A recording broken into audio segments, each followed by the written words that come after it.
मंत्र जाप मम दृढ़ विश्वासा, संत सदगुरु के बताए हुए जो मंत्र है उस मंत्र का दृढ़ विश्वास के साथ जप करना। आप लोगों से पूछा जाए इसका क्या अर्थ आपने समझा? दृढ़ विश्वास के साथ मंत्र का जप करना क्या हुआ? मतलब दृढ़ विश्वास के साथ, दृढ़ विश्वास के साथ मंत्र का जप करना, इसका भाव है हम जो मंत्र बोल रहे हैं, जिनका यह मंत्र है वे इसको सुन रहे हैं। यह है दृढ़ विश्वास। मंत्र जप का अर्थ इष्ट का आवाहन करना, इष्ट को बुलाना, इष्ट को पुकारना। हम जिनको पुकार रहे हैं वे हमारी पुकार को सुन रहे हैं, यह दृढ़ विश्वास होना चाहिए। जब वे हमारी पुकार को सुन ही रहे हैं तो हमको क्या फिक्र है? बार बार के कूकते कबहों को लगे पुकार, वो सुन रहे हैं, हमको क्या चिंता है? एक मस्जिद के अंदर बहुत सारे मौलाना नमाज अदा कर रहा था। एक मौलाना ऐसा था जो 40 साल से नमाज अदा कर रहा था। जहां एक ही जगह पर नमाज अदा करता था वो धरती घिस गई थी, इतना नमाज उन्होंने अदा किया था। एक दिन आकाशवाणी हुई, ऐ मौलाना हम तुम्हारी नमाज को स्वीकार नहीं करते। इस आकाशवाणी को सुनकर वह मौलाना खुशी के मारे मस्जिद के अंदर नाचने लगा।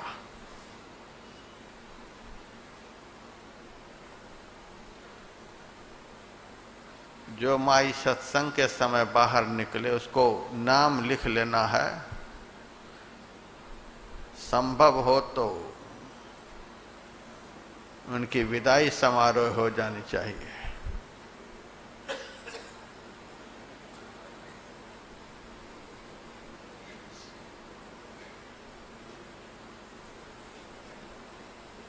आकाशवाणी हुई, ऐ मौलाना हम तुम्हारी नमाज को स्वीकार नहीं करते। मौलाना खुशी के मारे नाचने लगा। किसी ने उनसे कहा कि शर्म नहीं आती है? 40 साल से नमाज अदा करते करते धरती घिस गई, तो भी तुम्हारी नमाज को खुदा स्वीकार नहीं कर रहे हैं। तुम्हें तो शर्म के मारे मर जाना चाहिए था, और तू खुशी के मारे नाच रहा। तब उस मौलाना ने कहा, हमें तो आज तक विश्वास ही नहीं था कि हमारी नमाज खुदा तक पहुंच रही है, लेकिन आज की आकाशवाणी सुनकर हमें विश्वास हो गया कि हमारी नमाज खुदा तक पहुंच रही है। जब खुदा तक हमारी नमाज पहुंच रही है तो अब तो और जोर लगा करके नमाज पढ़ूंगा। कभी न कभी उनको स्वीकार भी जरूर करना पड़ेगा। कब तक कान में अंगुली लेकर के वो बैठे रहेंगे? एक न एक दिन अंगुली निकाल करके उनको सुनना भी पड़ेगा। जब पहुंच रही है नमाज तो स्वीकार भी करना पड़ेगा। यही है दृढ़ विश्वास। मंत्र जाप मम दृढ़ विश्वासा। हम जो अपने इष्ट को पुकार रहे हैं, हमारे इष्ट हमारी पुकार को सुन रहे हैं। मैंने गुरु महाराज का 1200 नाम लिखा है। जैसे विष्णु सहस्र नाम है, शिव सहस्र नाम है, उसी तरह से मैंने महर्षि में ही सहस्र नाम स्तोत्रम लिखा। 1200 नाम है। अब 1200 नामों में एक नाम मैंने गुरु महाराज का लिखा है, दीर्घ कर्ण। बहुत बड़ा कान वाले, बहुत बड़ा कान। आप लोगों को लगेगा क्या आपने लिख दिया, गुरु महाराज का कान तो हम ही लोगों के जैसा, और आपने लिखा बहुत बड़ा कान वाले। क्या मतलब हुआ इसका? आप किसी मोटर बेचने वाले की दुकान पर जाइए, देखिएगा कि बहुत से मोटर रखे हुए होते हैं। अब बेचने वाले से दाम पूछिए तो दाम अलग अलग बताएगा। इस मोटर की कीमत है 15,000, इस मोटर की कीमत है 20,000, इस मोटर की कीमत है 60,000। एक ही जैसा बहुत सा मोटर है, लेकिन दाम अलग अलग है। तो पूछा जाता है कि है तो एक ही जैसा देखने में, लेकिन दाम अलग अलग क्यों है? तब बेचने वाला कहता है हॉर्स पावर के आधार पर इसका दाम अलग अलग है। ये 15 हॉर्स पावर का है, ये 30 हॉर्स पावर का है, ये 100 हॉर्स पावर का है। जो जितना अधिक हॉर्स पावर का है उसकी कीमत उतनी अधिक है एक ही जैसा, लेकिन हॉर्स पावर जिसमें ज़्यादा अधिक है उस मोटर की कीमत उतनी अधिक है। उसी तरह से कान तो सबका एक ही जैसा है। जिसके कान में सबसे ज़्यादा सुनने की ताकत है उस कान को ही बड़ा कान वाला कहा जाता है। सबसे अधिक हॉर्स पावर वाला कान सदगुरु का होता है। इसलिए दीर्घ करना। दुनिया में जहां कहीं भी गुरु महाराज के भक्त हैं, कहीं से भी गुरु महाराज के भक्त विपत्ति में गुरु महाराज को पुकारते हैं तो गुरु महाराज सुन लेते हैं। कहीं से भी पुकारे, धरती का 7वां तल पाताल है, वहां से भी यदि गुरु महाराज का भक्त गुरु महाराज को पुकारेगा तो गुरु महाराज सुनेंगे। आकाश का 7 तल है, अंतिम तल को सतलोक कहते हैं। सतलोक से भी भक्त गुरु महाराज को पुकारेंगे तो गुरु महाराज सुन लेंगे। जब सतलोक तक की आवाज को गुरु महाराज सुनते हैं, पाताल तक की आवाज को गुरु महाराज सुनते हैं, तो 2-4-10 किलोमीटर में रहने वाले जो भक्त हैं उनकी आवाज को नहीं सुनते हैं। यह विश्वासहीनता की बात है। यदि किसी के मन में है कि गुरु महाराज नहीं सुन रहे हैं, बहुत सत्संगी हमारे पास आ जाते हैं, कहते हैं महाराज लड़का बीमार हो गया है, महाराज आशीर्वाद दो। हम कह देते हैं गुरु महाराज का सुमिरन कर। तो गुरु महाराज का सुमिरन तो करते ही रहते हैं महाराज। गुरु महाराज के सुमिरन करने से तुम्हारा काम नहीं बना तो अब तुम्हारा काम दुनिया में किसी से बनने वाला नहीं है। तो बाईपास पकड़ रहा है। जिनसे सब काम बन सकता है उनसे तुम्हारा काम नहीं बना तो अब किससे बनेगा? विश्वास नहीं रह गया है, केवल सुन रहे हैं वर्षों से मंत्र जाप में दृढ़ विश्वास। ये सुनना व्यर्थ है उस आदमी का जिनको यह विश्वास नहीं है कि हम जो पुकार रहे हैं और वे सुन रहे हैं। सबको यह विश्वास आना चाहिए।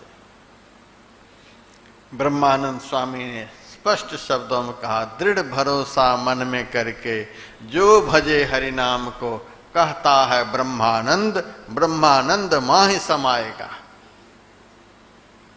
और गुरुदेव ने भी कहा, दृढ़ विश्वास बनिए गुरु पद के, सेवत रहिए सदाए।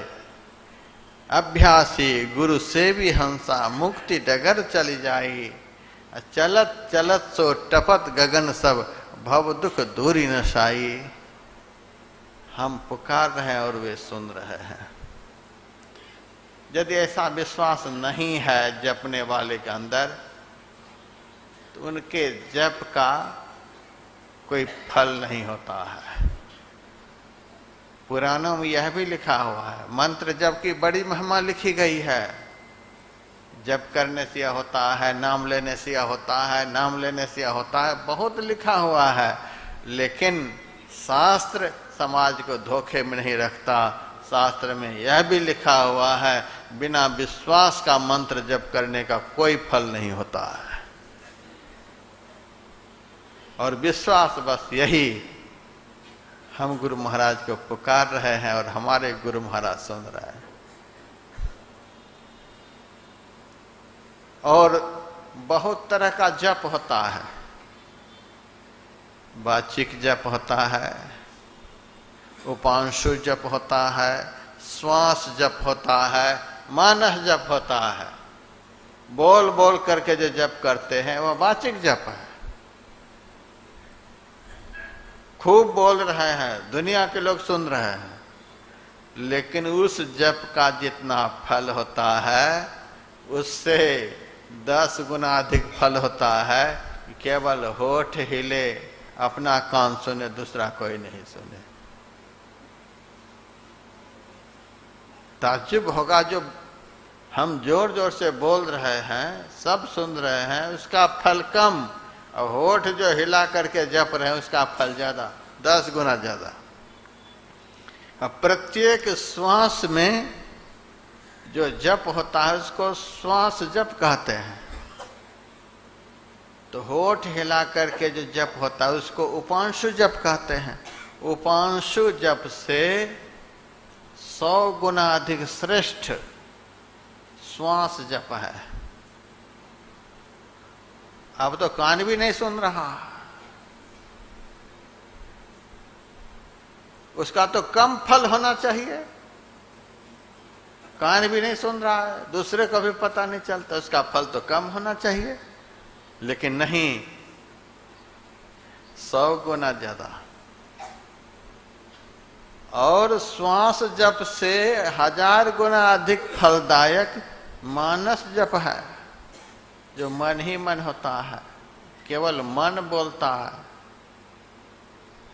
श्वास से भी उसका कोई संबंध नहीं।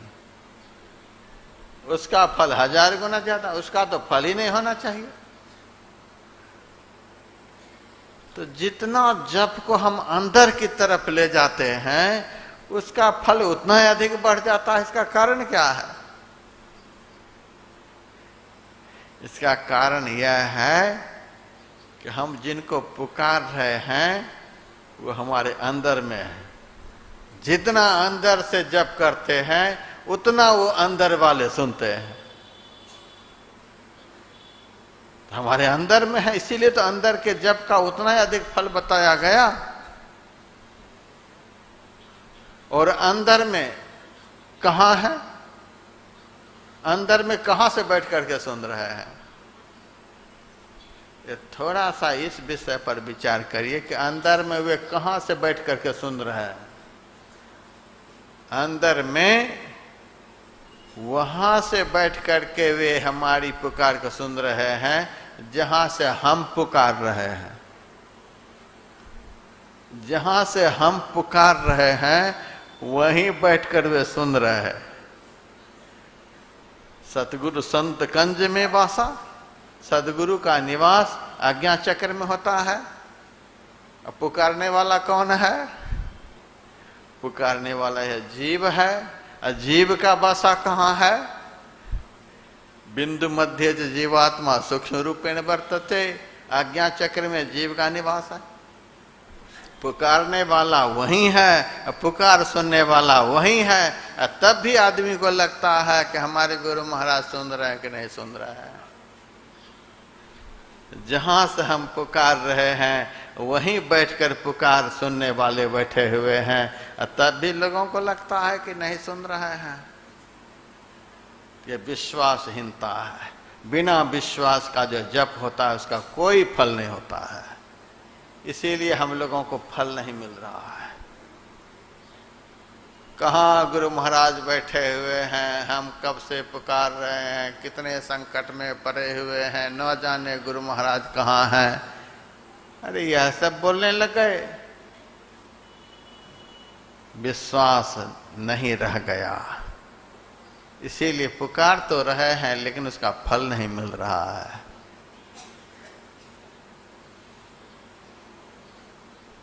गजराज ने पुकारा तो भगवान आ गए। गजराज हाथी, हाथी की पुकार को भगवान सुन लेते हैं। जटायु पुकार रहा था और भगवान वहां पहुंच गए। बहुत सारे भक्तों का चरित्र है। द्रौपदी भरी सभा में पुकार रही थी और उनकी पुकार को सुनकर उनकी लज्जा को बचा लिए। द्रौपदी की पुकार को भगवान सुन लिए, हाथी की पुकार को सुन लिए, गिद्ध की पुकार को सुन लिए, और अपने भक्त की पुकार को नहीं सुनेंगे? विश्वास नहीं है। सुन रहे हैं।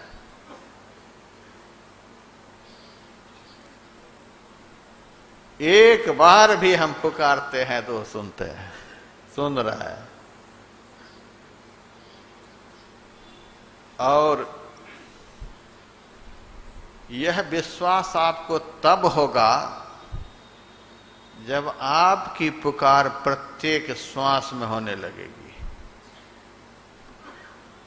21,600 बार 24 घंटे में श्वास लेते हैं। जिस दिन 24 घंटे आपकी पुकार कभी बंद नहीं होगी। 21,600 बार प्रत्येक श्वास में आपकी पुकार होगी। जिस दिन पुकार की संख्या इतनी बढ़ जाएगी कि प्रत्येक श्वास से पुकार होगी, उस दिन आपकी पुकार पूर्ण हो गई। उस दिन आपकी पुकार पूर्ण हो गई। आप पुकार में पूरे हो गए। अब गुरु महाराज आपको पुकारेंगे और आप सुनेंगे। 600 सहस्र 2100 जाप, अनहद उपजे आपे आप। जब तक भक्त पुकारता है तब तक उस पुकार का नाम है वर्णात्मक नाद। भक्त की पुकार का नाम है वर्णात्मक नाद। अक्षर में हम बोल रहे हैं। जब आराध्य देव पुकारने लग जाते हैं भक्त को, तब उस पुकार का नाम होता है अनहद नाद। घट में नाम प्रकट भया, बक बक मरे बलाय। अब उधर से पुकार सुनाई देगी। सुन लाम कापे पहुंच के तेरी पुकार है। पहले तो हमको इस लेवल से पुकारना होगा कि कोई भी श्वास खाली ना जाए। श्वास श्वास में नाम सुमिर ले, अवधि घटे तन की। प्रत्येक श्वास में पुकार हो। जब एक भी श्वास आपका खाली नहीं जाएगा, तब आप अपने सदगुरु की पुकार को सुनेंगे। उस दिन पक्का विश्वास हो जाएगा, हाँ आज हमारी पुकार पूरी हो गई। अब हमारे गुरु महाराज हमको पुकारने लगे, क्यों भटकता फिर रहा तो ऐ तलाशे यार में, रास्ता सहरग में है दिलबर पे जाने के लिए। अब उधर से पुकारेंगे। ऐसा विश्वास। मंत्र जब क्या साधारण बात है। बहुत लोग बड़े उतावले हो रखे हैं छलांग लगाने के लिए। मंत्र जप को बिल्कुल साधारण समझ लिए। अरे ज्यादा कुछ नहीं हो रहा है बाबा, क्या कहें, ध्यान तो बनता ही नहीं, दृष्टि जो कहाँ से, जैसे तैसे थोड़ा बहुत जाप चलता है। इसका मतलब जाप को उन्होंने बहुत कम समझा। थोड़ा बहुत जाप चलता है, जाप जुप कर लेते हैं। जाप जुप को वो थोड़ा समझ लिया। क्या कहा जाए, जिससे सब कुछ मिल जाता है उसी को उन्होंने थोड़ा समझ लिया, तो विश्वास कमजोर हो गया। आप लोग इस तरह से अंदर की साधना का तालमेल बैठा करके साधना करें कि जाप का संबंध है मानस ध्यान से, मानस ध्यान का संबंध है दृष्टि साधन से, दृष्टि साधन का संबंध है नादानुसंधान से। ये चारों क्रिया को हम अलग अलग नहीं कर सकते। एक क्रिया दूसरी क्रिया को पकड़ाती है, दूसरी क्रिया तीसरी क्रिया को पकड़ाती है, तीसरी क्रिया चौथी क्रिया को पकड़ाती है। ऐसा यदि कोई चाहेगा हम 1 घंटा बैठ करके पहले जाप कर लेते हैं, फिर दूसरे सत्र में 1 घंटा ध्यान कर लेते हैं, फिर तीसरे सत्र में दृष्टि जोड़ेंगे और चौथे सत्र में नाद सुनने लग जाएंगे। ये चारों क्रिया को अलग अलग करने वाले सब दिन परमात्मा से अलग ही रहेंगे, कभी मिल नहीं सकेंगे। एक क्रिया का दूसरी क्रिया से संबंध है। जाप करते करते ही रूप प्रकट होता है, रूप का चिंतन करते करते ही बिंदु प्रकट होता है, बिंदु का चिंतन करते करते ही नाद प्रकट होता है। एक क्रिया का दूसरी क्रिया से संबंध है। लोग अलग अलग कर देते हैं, इसलिए अलग अलग रह जाते हैं।